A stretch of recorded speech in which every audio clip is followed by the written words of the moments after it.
창세기 42장 36절에서 38절까지 말씀, 구약 67면에 있습니다. 찾으셨으면 한 절씩 교독하시겠습니다. 그들의 아버지 야곱이 그들에게 이르되 너희가 나에게 내 자식들을 잃게 하도다. 요셉도 없어졌고 시므온도 없어졌거늘 베냐민을 또 빼앗아 가고자 하니 이는 다 나를 해롭게 함이로다. 르우벤이 그의 아버지에게 말하여 이르되 내가 그를 아버지께로 데리고 오지 아니하거든 내 두 아들을 죽이소서. 그를 내 손에 맡기소서. 내가 그를 아버지께로 데리고 돌아오리이다. 한 목소리로 읽겠습니다. 야곱이 이르되 내 아들은 너희와 함께 내려가지 못하리니 그의 형은 죽고 그만 남았음이라. 만일 너희가 가는 길에서 재난이 그에게 미치면 너희가 내 흰머리를 슬퍼하며 스올로 내려가게 함이 되리라. 아멘. 이 시간 사랑하는 담임 목사님 나오셔서요, 상처는 은혜를 녹인다라는 제목으로 말씀 전해 주실 때 많은 은혜와 도전 되시길 바랍니다.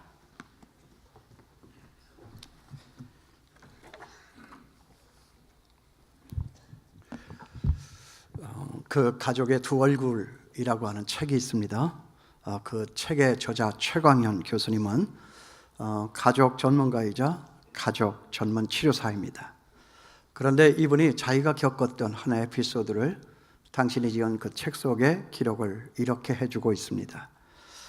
이제 교수님이 독일에서 공부를 마치고 한국으로 돌아와서 교수로 임명이 되었습니다. 이제 첫 수업을 하기 위해서 교실로 들어가려고 하는데 얼마나 설레고 그리고 떨렸겠습니까? 교실로 이제 막 들어가려고 하는데 입구에서 어떤 한 청년 학생 하나가 교수인 줄을 알아보면서 반갑게 자판기에서 커피를 뽑아가지고 건네주는 것입니다. 정말 고맙지 않습니까?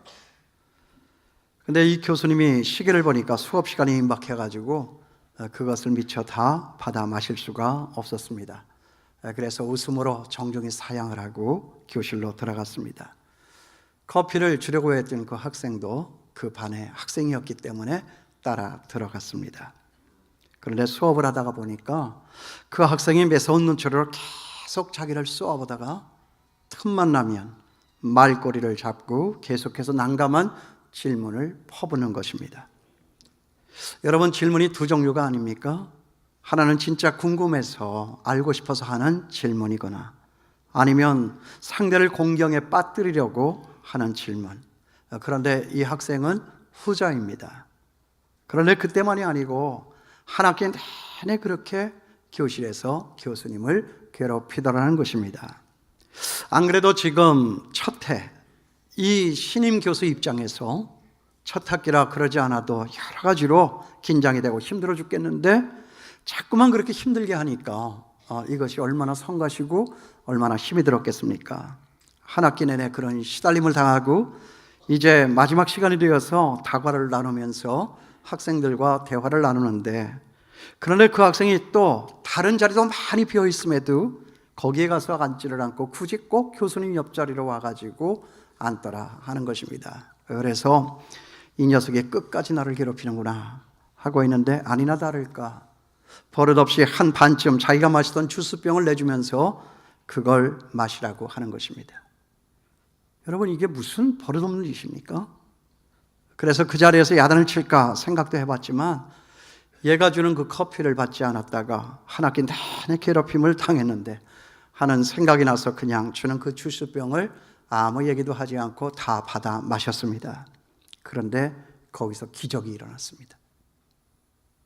그렇게 한 학기 내내 못된 표정을 짓고 자기를 괴롭히던 그 학생이 그 표정이 확 바뀌어가지고 맨 처음에 복도에서 자기를 만나서 커피잔을 건네주던 그 환한 얼굴, 그 미소진 얼굴로서 변하더랍니다. 이 희한한 일 아닙니까?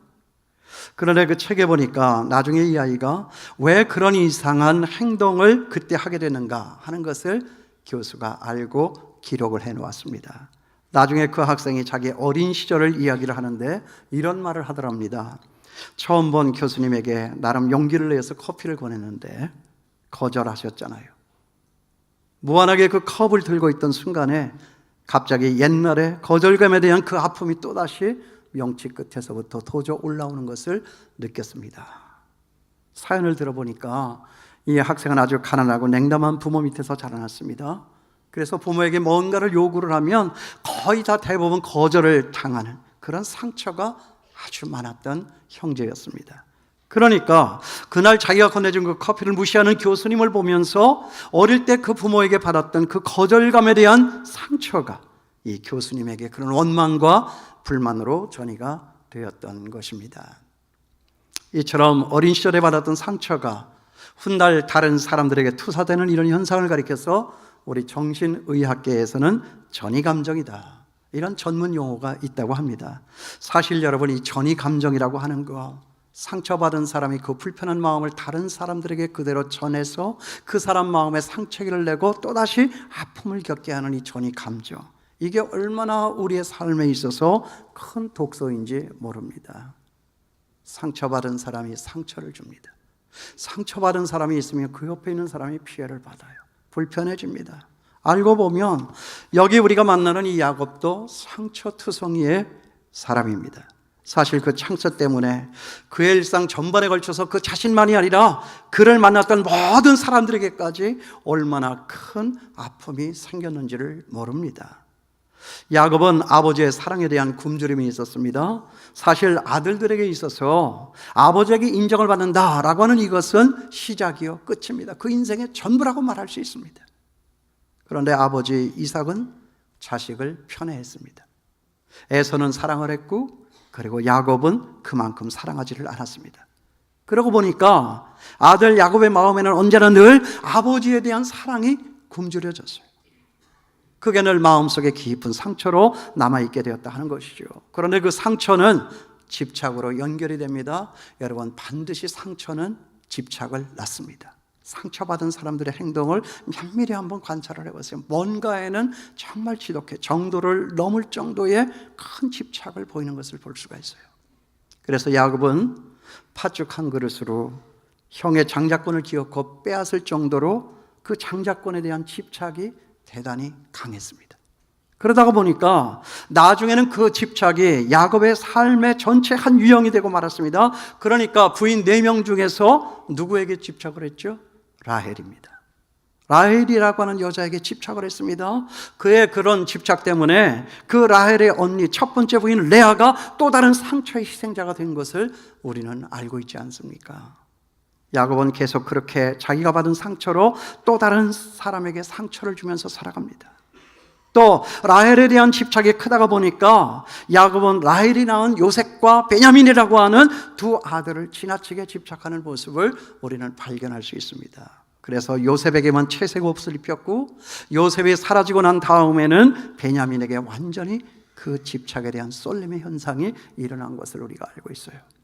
오늘 여기 본문에도 보면 다른 아들들이 베냐민도 함께 가야 한다라고 하는데 야곱은 절대로 못한다라고 말을 합니다. 만일에 그가 가지 아니하면 애굽에 볼모로 잡혀놓고 온 그들의 또 다른 형제 시몬이 죽임을 당할 위기 속에 있는데 아버지 야곱은 그 시몬이라고 하는 아들에 대해서는 생각이 전혀 없습니다. 왜요? 여기 지금 당장 내 앞에 있는 베냐민만 소중한 거예요. 똑같은 아들인데도 말이죠. 특히 거기에 38절에서 그 아버지 야곱이 한 말은 다른 아들들이 듣기에 굉장히 가슴을 아프게 하는 말 아닙니까? 거기 뭐라고 그랬어요? 야곱이 이르되 내 아들은 너희와 함께 내려가지 못하리니. 여러분, 이 말 잘 음미해 보세요. 여기 베냐민에 대해서 뭐라고 말을 합니까? 내 아들이라고 말을 합니다. 저는 이 말을 듣고 나머지 아들들은 이제 어떻게 하냐? 가슴이 철렁 내려앉았습니다. 자기들도 애굽의 목숨을 걸고 곡식을 얻으러 가는데 아버지가 유독 베냐민만을 내 아들이라고 부르면서 같이 못 간다고, 갔다가 이 아들마저 이러면 안 된다라고 하니까 얼마나 그들 마음이 속상하고 야속하고 섭섭했겠느냐 하는 것이죠. 그렇다면 우리는 다 뭐냐 하는 거예요. 우리는 아들들이 아니냐 하는 것입니다. 우리는 그럼 죽어도 된다 그 말이냐 하는 것입니다. 야곱이 가장 싫어했던 게 뭐죠? 차별이었습니다. 차별당하는 것이었습니다. 그런데 정작 자기 자신이 차별을 받고 많은 상처를 안고 살아가고 있는데 그런 상처가 또다시 다른 사람들에게 똑같은 상처를 주고 있었다는 거지요. 그것도 아들들에게 말이지요. 그런데 지금 야곱은 그것이 자기의 다른 아들들한테 큰 상처가 되고 있다라고 하는 이 사실조차도 모르고 있었다는 거지요. 여기 우리 가운데도 그런 사람이 있을지 모릅니다. 그런 상처 때문에 얼마나 지금까지 자기가 아파하면서 살아왔는데, 그러나 지금 자신이 하고 있는 그 행동이 얼마나 또 다른 사람들에게 많은 상처를 가져다 주고 있느냐 하는 이것을 모르고 살아가는 경우가 허다하다는 거지요. 마음에 상처 있는 사람은 그 상처로 인하여 자기가 아프고, 그 상처 때문에 다른 사람들의 그 상처를 후벼파면서 아픔을 주고 있는데도 불구하고 그 아픔을 생각조차도 하지를 못하고 있는다는 거예요. 그렇죠? 이처럼 우리에게 있는 이 상처는 또 다른 사람들에게 많은 상처를 남기는 거예요.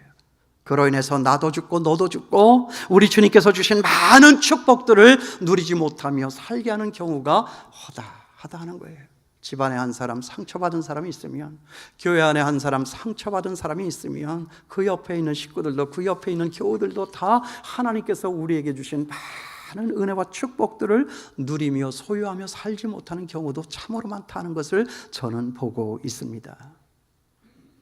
그 사람 때문에 힘든 거예요. 그 사람 때문에 아픈 거예요. 그런 사람이 있어요.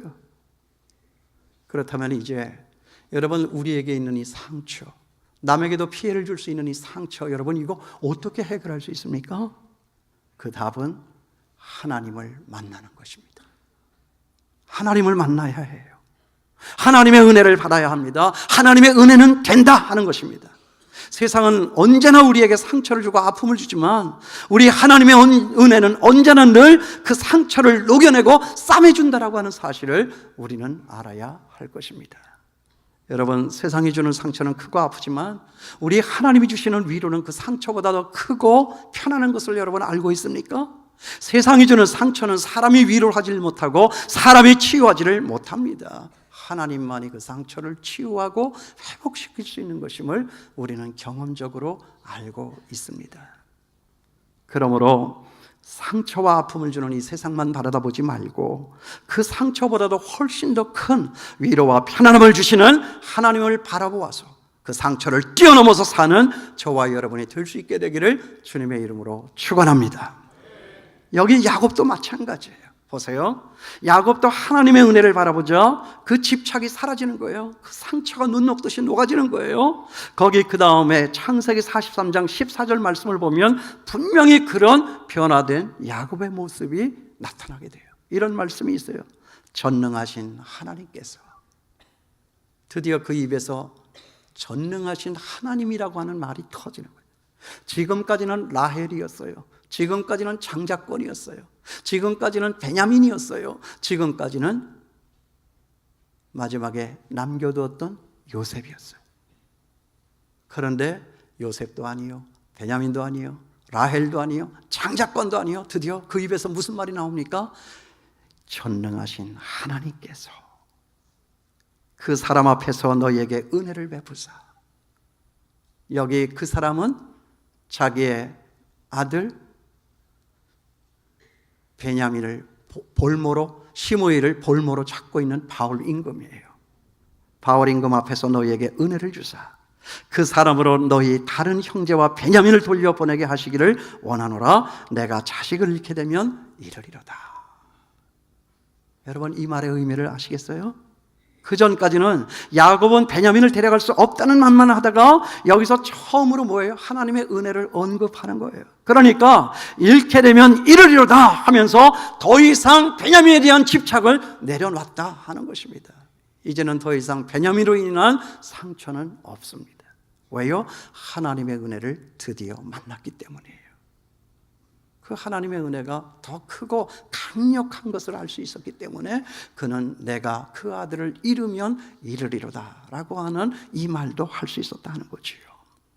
여러분, 사실 우리가 상처로 인해서 어떤 것에 집착을 하는 이유가 무엇입니까? 하나님의 은혜에 대한 개념이 없기 때문에 그래요. 우리는 상처를 받으니까 상처받기는 생각할 줄 모르지만, 여러분, 우리 믿는 사람이 세상과 다른 것은 여기에서 뭘 생각하느냐? 하나님의 은혜다 하는 것이죠. 하나님의 은혜에 대한 개념이 없기 때문에 우리에게는 상처가 그대로 남아있다 하는 거예요. 그래서 힘들어지는 거예요. 그래서 부자유해지는 거예요. 그래서 교회 다녀도 그 상처 때문에 하는 일도 잘 되지 않는 어려운 경우를 우리가 만나 살고 있다 하는 것이지요. 누구 때문에 힘이 듭니까? 여러분, 무엇 때문에 부자유하십니까? 어떤 이유로 해서 일이 잘 되지를 않습니까? 여러분, 올 해가 다 가기 전에 이거 한번 해결하고 넘어갔으면 좋겠어요. 왜냐하면 온갖 상처투성이의 이 세상이니까, 이 대한민국이니까, 한국교회도 마찬가지고요. 목회를 하는 이 목사, 목회자에게 그것이 부담이 되었어요. 이걸 정리하고 넘어가지 않으면 우리의 삶은, 우리의 민족, 이 국가는 한 발자국도 앞으로 나가지를 못한다. 그래서 오늘 설교의 제목이 은혜로서 상처를 녹인다는 거예요. 상처가 있는 게 문제가 아니라 하나님의 은혜가 없는 것이 문제입니다. 이거 해결하고 넘어갔으면 좋겠어요. 이 상처, 이 집착 남아있다라고 하면 여러분 해가 바뀌어도 희망이 없습니다. 그런데 여러분 보세요. 베냐민에 대한 집착을 내려놓고 하나님의 은혜에게 맡기자 어떤 일이 벌어져요?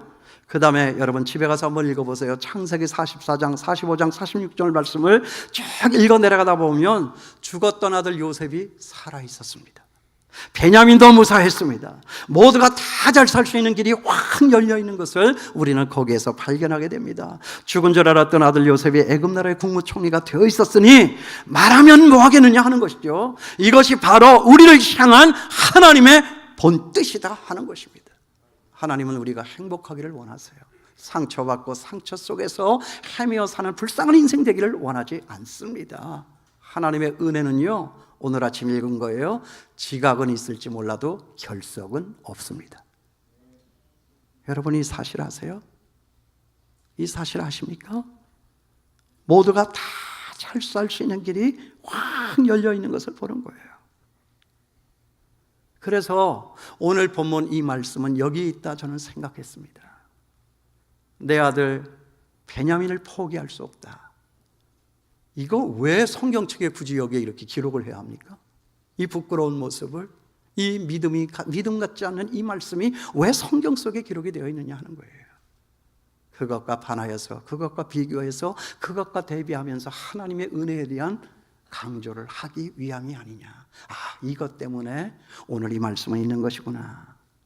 여러분 지금 우리 대한민국, 우리 서로에 대한 상처와 집착 때문에 얼마나 아픈 시절을 살고 있는지 몰라요. 그러나 이때 우리 믿음의 사람들은 어떠해야 되는 거지요? 우리가 보고 사는 것은 우리의 하나님 그 은혜의 광대하심과 풍요로우심이다 하는 거예요. 이 하나님의 은혜의 풍요로움과 광대하심이 이 교회 안에 머물고 저와 여러분 우리들의 심령 속에 머물고 있는 거예요. 이것이 없습니까? 상처는 올 것입니다.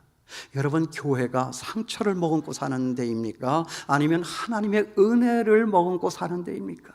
상처가 있다 손 치더라도 하나님의 은혜로서 녹이며 그 은혜의 그늘 가운데에서 우리가 살아가는 것이 교회의 삶이 아니냐는 거죠. 대한민국 교회에 이것이 있느냐 하는 거예요. 저와 여러분들의 영혼 속에 이 하나님에 대한 은혜가 있느냐 하는 것입니다. 그 하나님의 그 큰 은혜의 풍성함과 강대하심으로 상처기가 난 이 조국 강산을 보듬고 치유하라고 오늘 여기에 우리가 있고 우리 교회가 있다라고 저는 생각합니다. 교회는 이렇게 많아도, 믿는 사람이 이렇게 많아도, 목사님과 장로님들이 천지사방에 많이 깔려 있어도 상처가 도무지 가라앉을 줄 모르는 이 조국 강산. 하나님은 오늘 이 말씀을 통해서 이것을 우리에게 보여주고 있습니다. 이럴 때 정말 세상이 주는 그 상처만 우리가 바라다 보지 말고 하나님 주시는 은혜를 바라다 보고 살아가시는 저와 여러분 될 수 있게 되기를 주님의 이름으로 축원합니다. 지난날 저와 여러분 우리의 삶을 되돌아보면 그 상처가 깊으면 깊을수록 우리 하나님의 은혜는 더 크고 놀라웠던 것을 우리는 발견할 수 있습니다. 아닙니까? 우리의 이 깊은 상처와 한을 풀 수 있는 것은 복수의 칼을 갈아서 원수 갚는 데서부터 나오는 것이 아니라 그 상처와 한보다도 더 크고 놀라우신 하나님의 은혜를 생각하는 데서부터 나온다라고 하는 이 사실을 우리는 알아야 합니다. 여러분 김재동이라고 하는 청년 어떻게 생각하세요? 그는 참 똑똑한 청년이에요. 그런데 이 청년이 좀 정치적으로 편향적이어서 다른 편에 계신 분들 혹 어떻게 생각하실지 모르지만 제가 볼 때는 참 똑똑해요. 그러니까 젊은이들이 지금 많이 열광하고 있는 거잖아요. 그가 한 말 가운데 이런 말이 있더라고요. 우리에게 있는 이 한, 그것은 과거만을 위한 것이 아니다, 미래를 위한 것이다. 멋진 말 아닙니까? 제가 참 탐복했습니다. 우리에게 있는 한, 그것은 우리 미래를 위해서 아름답게 쓰여질 수 있다.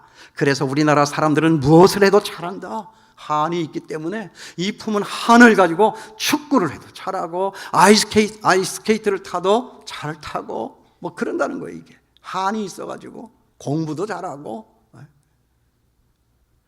맞습니다. 부인하지 않습니다. 한을 품고 일을 하니까 어떤 일에 큰 성취를 이룰 수가 있습니다. 사실 그 한 때문에 이 대한민국이 이 정도로나마 부흥할 수 있었다고도 생각을 합니다. 그런데요, 그가 알지 못하는 거 한 가지가 있습니다. 그 한 때문에 얼마나 지금 많은 사람들이 더 큰 상처를 입고 쓰러져 가느냐 하는 거죠. 지금 이 순간에도 얼마나 많은 사람들이 갈라져 싸우면서 복수를 하고 또 복수를 당하면서 살아가고 있느냐 하는 거예요.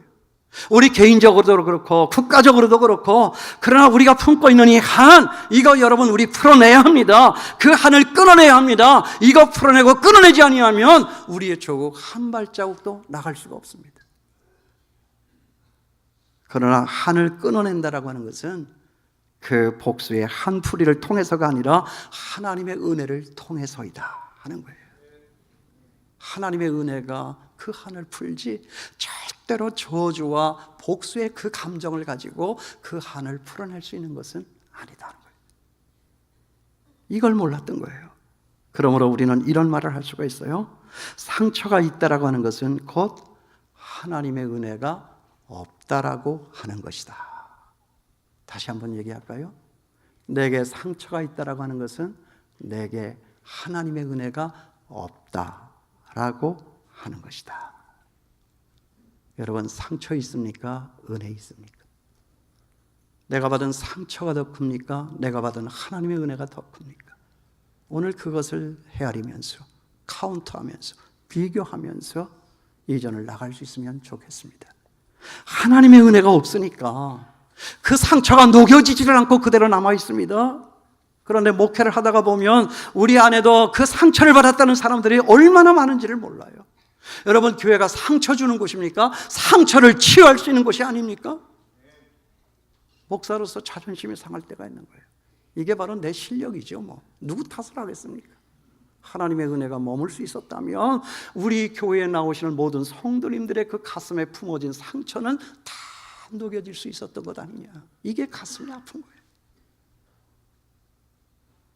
그러므로 오늘 이 말씀으로 보아서 나 상처받았다라고 하는 이 말은 내 안에 하나님의 은혜가 없다라고 하는 말과 똑같습니다. 상처 주고 상처받는 일에 선수가 되지 말고 정말 은혜 주고 은혜를 받는 일에 챔피언이 되는 우리 장충교회 성도님들이 다 될 수 있게 되기를 주님의 이름으로 축원합니다. 전에 제가 받았던 상처 가운데서 가장 크게 받았던 상처가 뭐냐 하면 바로 이것입니다. 너 내가 키웠다. 너 내가 공부시켰다. 새어머니도 그러하고 시골 작은아버지도 그러하고 서울에 있는 막내 삼촌 막내 고모도 그러하고 제 주변 사람들이 다 저만 만나면 내가 너 키웠다. 내가 너 공부시켰다. 그러니까 우리 집사람이 아니 왜 당신은 그렇게 당신 공부시켰다는 사람이 많아? 그런데 아내의 그 말이 제게 완전히 비수를 꽂은 거예요. 나는 그 말이 더 큰 상처가 나. 그럴 때마다 제 머리에 떠올려진 생각은 뭐냐 하면 내가 잘못 태어났나? 나는 정말 태어나서는 안 될 사람이었나? 그런 생각을 하게 되는 거예요. 그러나 오늘 이 말씀을 대하는 순간에 그렇다. 그러니까 내가 여기 야곱처럼 하나님께로 더 나아갈 수가 있었다. 저는 그 사실을 발견했어요. 세상이 그러하면 그러할수록 내 주변의 사람들이 그러하면 그러할수록 난 더 주님 앞에 가까이 나아갈 수 있었다. 세상의 기대가 풀어지고 무너지고 주변 사람들에 대한 그 기대가 다 무너질 때 나는 그럴 때마다 하나님 앞에 한 발자국 한 발자국 더 가까이 나아갈 수가 있었다. 그러니까 신학교를 갔나요? 그러니까 목사가 되어서 여기까지 있나요? 그런지도 모르겠어요. 여러분, 우리에게 있는 이 상처는요, 사람들이 녹여주지 못해요. 사람들은 상처를 주면 줬지 절대 그 상처를 씻어내지를 못합니다. 세상에서 받는 그 상처 때문에 우리가 하나님 앞으로 나오고, 세상에서 받는 그 상처 때문에 우리가 하나님 앞으로 더 가까이 나아갈 수 있다고 하는 사실, 여러분 알고 계세요? 알고 계십니까? 그것이 하나님의 은혜라는 거예요. 그러니까 그런 세상은, 그런 내 주변의 사람들은 내가 하나님께로 가는 길에 더 빠른 길이 되어주고 더 좋은 재료가 되어줬다. 그러므로 나는 그런 세상을 더 고마워하고 그런 내 주변의 사람들을 나는 더 귀하게 생각할 수 있어야 한다. 이런 생각을 가지게 되는 거예요. 그게 미워지지가 않는 거예요. 그게 섭섭하지가 않은 거예요. 왜요? 그들이 내게 준 그 상처보다 하나님이 내게 주신 그 은혜가 더 크기 때문에. 사실 어떤 면에서 그들이 내게 준 그 상처는, 그 상처로 인하여서 나는 하나님 앞으로 더 가까이, 더 빨리 나아갈 수가 있었기 때문에. 그들 모두가 다 재료잖아요. 그들 모두가 다 지름길 아니었습니까? 그러니 우리가 섭섭해야 될 이유가 없다 하는 것입니다. 그 사람들 없었으면, 그 세상이 없었으면 내가 어떻게 하나님을 알고 하나님 앞에 나올 수가 있었겠는가? 여러분, 그런 거 생각해 보셨어요? 그게 바로 지난 몇 해 전에 이 말씀을 통해서 내가 받은 하나님의 은혜였어요. 그때 제가 받은 은혜는 내 마음속에 있는 상처를 녹이고, 그리고 세상을 향해서 따뜻한 이 가슴을 열며 정말 따뜻한 시선으로 세상을 바라다보고, 그렇게 상처 안에 몸으로 상처를 끌어안고 사는 사람들을 불쌍한 사람들로 바라다보는, 그래서 위로하는 촉매제 역할을 했다 하는 것이죠. 그 상처가. 그때 그런 내가 얼마나 부담스러웠을까. 요즘에는 그런 생각을 해보는 거예요. 나를 키웠다는 사람들, 나를 공부시켜줬다는 사람들, 그때 그 당시 시점으로 돌아가서 그때 그런 내가 얼마나 부담스러웠을까. 그때 그런 내가 얼마나 불편하고 힘이 들었을까. 그때 그런 내가 얼마나 밉고 성가셨을까. 그들 마음에도 그때 그런 내게 대한 연민의 감정도 있었을 거예요. 왜요? 사람이기 때문에.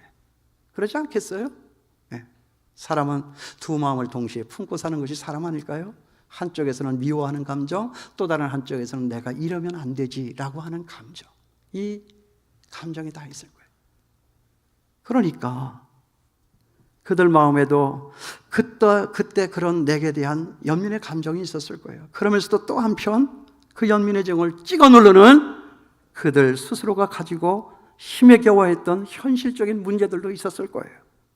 그러니까 그런 나를 볼 때마다 그 연민의 정과 현실적인 문제들이 충돌하는 그 시점에서, 그 지점에서 그들 또한 많은 정신적인 고통을 받았을 거예요. 그런데 하나님의 은혜로 내 마음에 상처가 녹아지니까 그런 세상과 주변 사람들을 바라다보는 내 마음과 시선의 변화가 일어나고 그 사람들 모두를 다 따뜻한 마음으로 이해할 수 있는 생각이 들었다라는 거예요. 지금도 가끔 시골에서요, 술을 거나하게 잡수신 우리 작은아버지가 느닷없이 전화를 걸어가지고 돈 붙여 3천만 원 하고 전화를 끊어요. 내가 너를 밥 먹여주고 너를 키워주고 너를 공부시켜줬으니까 나 지금 돈 없으니까 돈 내라 하는 거잖아요. 제가 무슨 3천만 원이 있어요. 300원이라도 있으면 좋겠다. 그러나 최선을 다해서 도와드립니다. 그러면 우리 집사람이 옆에서 그래요. 화나지 않아? 그럼 제가 말을 합니다. 아니, 근데 나는 당신한테 미안하고 고마워. 여러분, 이것이 상처를 녹여낸 사람의 마음이에요. 하나님의 은혜를 품고 사는 사람의 마음이다. 여러분, 상처가 있어서 우리 못 사는 거 아니에요. 하나님의 은혜가 없어서 못 사는 것입니다. 여러분 믿습니까? 그 상처보다 더 크고 위대하신 하나님의 은혜에 젖어서 내 앞에 있는 이 상처를 다 녹이고 상처받은 사람 치유하고 이 대한민국 다시 고쳐 세우는 저와 여러분 될 수 있게 되기를 주님의 이름으로 축원합니다. 정말 내가 이 땅에 살아있어, 정말 우리 장춘교회가 살아있어서 우리 대한민국 이 조국이 그래도 지금보다 한 발자국은 더 앞에 나아갈 수 있었다라고 하는 이런 소리를 우리가 들을 수만 있다면 우리의 삶은 보람 있고 자랑스럽고 성공한 것이라고 저는 믿습니다. 우리 그런 개인 되고 그런 나라와 조국이 될 수 있게 되기를 주님의 이름으로 축복합니다. 기도하겠습니다.